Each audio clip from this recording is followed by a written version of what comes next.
The other day, a young lady, brown as the melanin in my daughter's eyes, said behind the mic that she hated being a woman.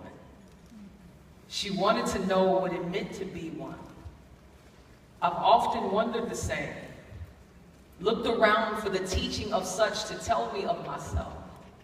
We all learn to be by imitation or indoctrination.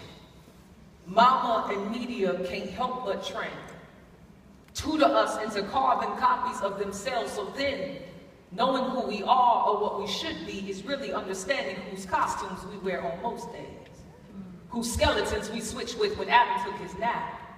I was told a woman was independent, autonomous, that she needed a man or moon to keep her in order, that she moved about as wind and breeze, lived without needing permission to interrupt all that is still and under restraint.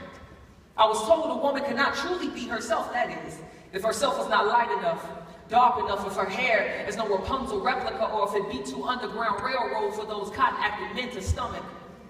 I was told that my body is neither belonging of me nor its beauty innate, but that I am not gorgeous unless told by another woman's son to be so.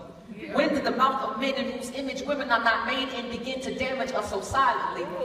Maybe it was when we began believing the voices that have no deity in it. I was told a woman should not submit, should not be meek, that type of behavior was only for women who treated their voice like a secret.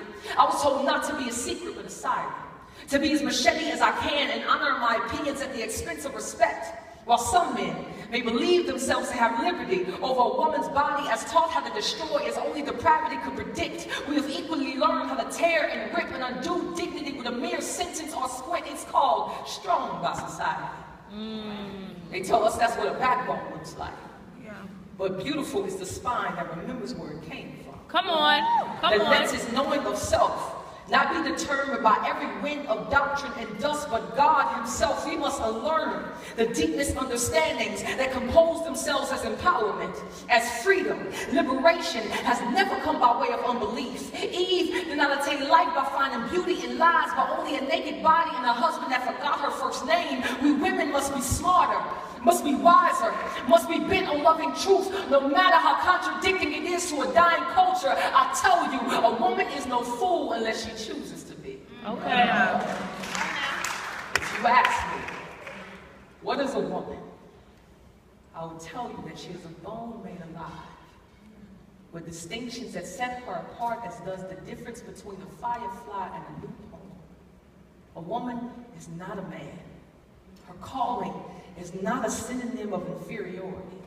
Her distinctions are not the child of patriarchy. They come from a creative God. Did you see his fingerprints in your kids? The whistling shadow of his mind when your body became home to another name that called you mommy, where all the gladness you forgot could exist. A woman submits to her God, her husband, her church. She is no weak-willed or brittle-backed woman, but only as strong as humility and faith may identify her to be. They say, submission sounds like serving. They say, that sounds like something to rebel against. I say, ain't it funny how being a servant is repulsive to everyone but God, and we wonder why we can't recognize his face. If you ask me, come on. If you ask me, what is a woman? I will tell you that she is a sister to all.